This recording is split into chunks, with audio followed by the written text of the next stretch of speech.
most disrespected woman in America is a black woman. The most unprotected person in America is a black woman. The most neglected person in America is a black woman. I mean, like, black women are the only group, I'm just going to call them a group, that has to ask the question, oh, he's cute, but does he like his own? Hey. Whoa. Hey y'all, it's producer, and yes, y'all saw that. I got intros now, and y'all about to see a lit outro too. But as you saw before the intro, today's episode of Grownish, episode 10, it's our, Lord have mercy, it's hard out here to be a pimp. It deals a lot with black women and the disrespect and tribulations they go through while dating. And I think that's wild. Like, I mean, like, I know, racism and misogyny, all that type of stuff, but still, why has it gotta exist? But anyway, yeah, this episode starts off with them in some club or party or whatever, and, like, what's her face? Zoe's narrating, talking about how everyone's mixing and just trying out new things or whatever, and while they're doing that, doing online dating, and online dating shows that like black women are least favored by their by outsider men, which I think is weird because this episode talks about black men, not really other men, but whatever. It talks about that, and it talks about like how Asian men are highly lowly rated as well. And so, first of all, when I first hear about all these type of stuff, I got really worried that this was going to be a dating-focused episode, and Zoe's going to be back in a relationship, making the same mistakes because I'm not too sure if she's learned. But no, we're focusing on the twins, which I've been asking for, a twin-focused episode. Yes. Now I just need a Luca-focused episode. Luca-focused episode, and I'll be set. But yeah, so they talked about that this episode. And it was wild. It really was wild because the twins are talking about their experiences. They're like, I don't see why all these black men, they're not checking for us. We haven't had action for a while. And then, Lord have mercy, Aaron comes out here and he's like, oh yeah, I don't know about those men, but I respect my queens. I date all the queens. And then Luca had to check him like, oh yeah, you date queens, but always Egyptian. Never Nubian. And I was like, oh, the tea.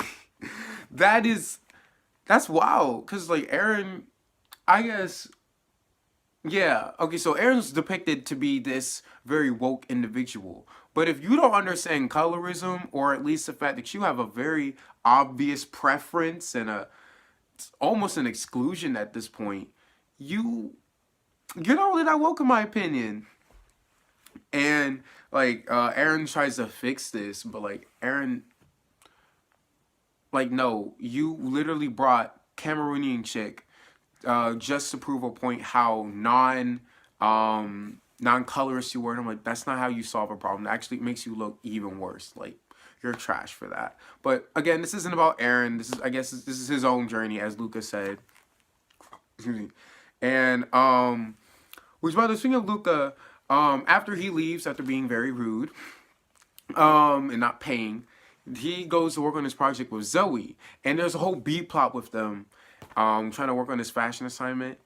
And he's like, oh, I want to hit up Black Panther. And I'm like, I want to hit Black Panther too. But other than that, honestly, I was not feeling this B plot. I really wasn't. I mean, like, I don't think Zoe should be in a relationship. I'm not for that at all. However, if she has to be with someone, I prefer it to be Luca. So I guess they're building up for that, I guess. So we go back to the whatever it's called. I'm gonna just call it a club. And then so they talk about like the list and like the girl hierarchy. And first of all, I don't agree with the white girls with the accent type of thing, because I guess this is Amerocentric, because you're gonna find different things in different countries. But I don't know, that just sounds weird. But that's besides the point. Besides the point is I definitely agree with them. Black women are valued, well, are least valued for the most part, and I think that's trash. But then homegirl, Anna talking about the Latinas. First of all, when she's talking about Latinas, she's talking about non-black Latinas because Amara La Negra is not. This is not like she would never even interject herself in this conversation because we're not even gonna get into the whole Latino is not a race type of thing. Okay, we're not even gonna get into that. But for the purpose of this, we're gonna say Latina is a race, and then, well, actually, no, we can't even say that because it's ignorant to like, you know, everything. Anyway, point is, Amara La Negra is a Latina as well. And if you're telling me she's going to get the same amount of traction as you, Anna, you're lying. You're lying. Oh, and speaking of lying, don't you? She said your hips, your lips, and your ass. What? I might need to see Anna's ass because I'm missing that.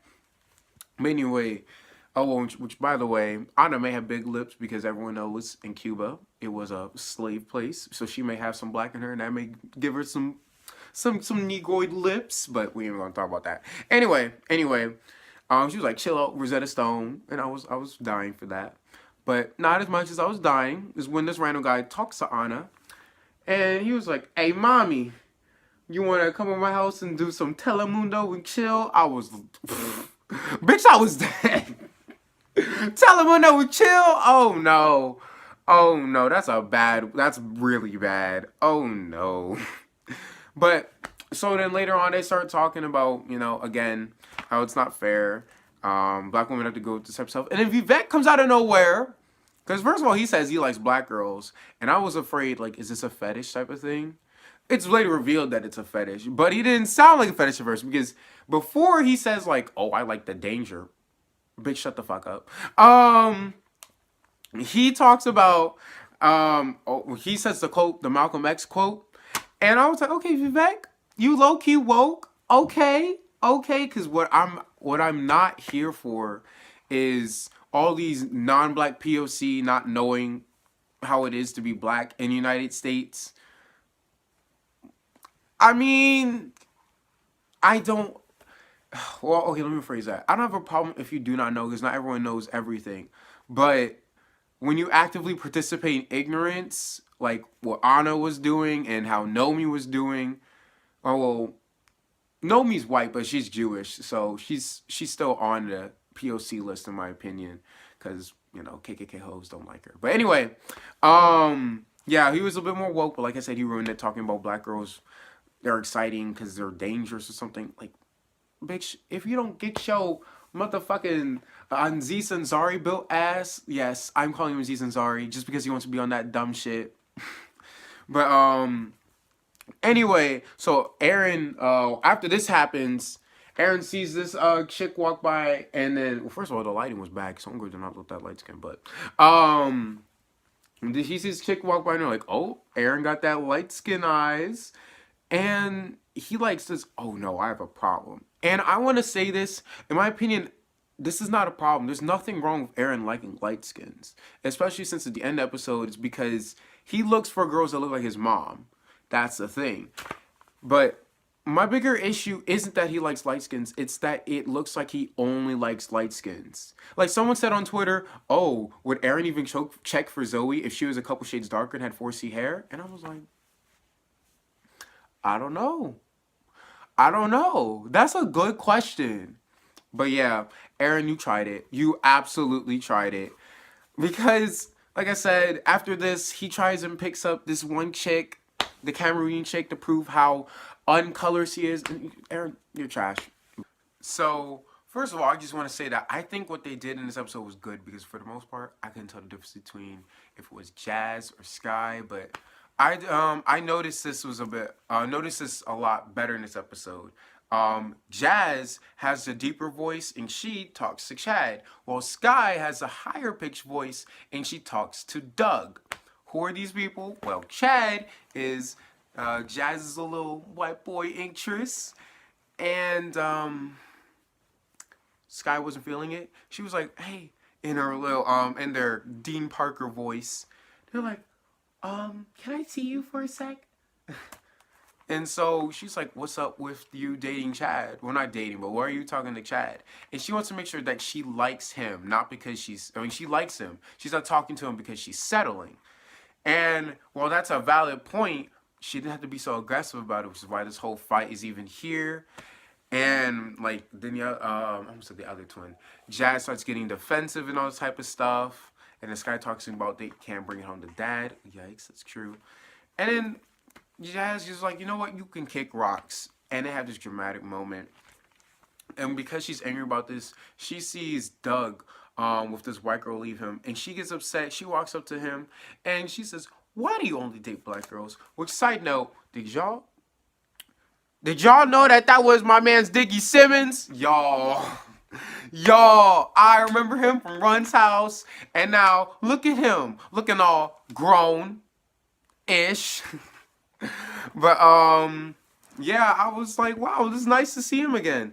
But he's around here, apparently only dating white girls.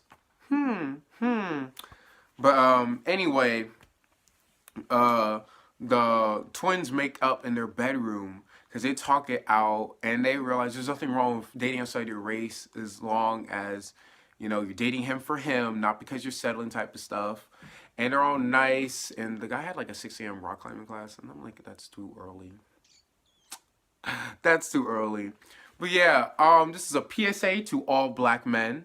This is a public safety announcement. It is good for your health to get you a little brown in your diet. I don't know why you hoes ain't checking black women.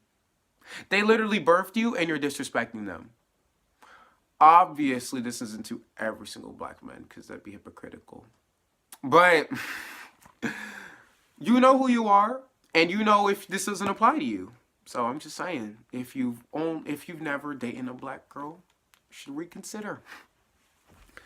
But yeah, later on, I got Diggy and Doug. You know, whatever. Diggy sees the girls and he starts talking about why he said what he said, which I didn't say it, but he said that like he's dating white girls because he can.